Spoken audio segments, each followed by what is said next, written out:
റോമാലേഖനം 8-ാം അധ്യായം 14-ാമത്തെ വചനം.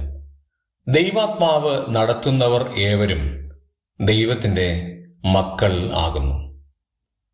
ദൈവത്തിൻ്റെ മക്കൾ എന്നുള്ള ആ പ്രത്യേക പദവി നാം എങ്ങനെയാണ് പ്രായോഗിക തലത്തിലേക്ക് കൊണ്ടുവരേണ്ടതെന്നും അതിൻ്റെ മഹാത്മ്യം എത്ര വലുതാണ് എന്നും റോമാലേഖനം 8-ാം അധ്യായത്തിൽ ദൈവത്തിൻ്റെ പരിശുദ്ധാത്മാവ് വിവരിച്ചിട്ടുണ്ട്. ഒന്നാമത്തെ കാര്യം, നാം ദൈവമക്കളാണ് എന്നുള്ളതിൻ്റെ തെളിവ് ദൈവാത്മാവിനാൽ നയിക്കപ്പെടുന്നവരാണ് എന്നുള്ളതാണ്.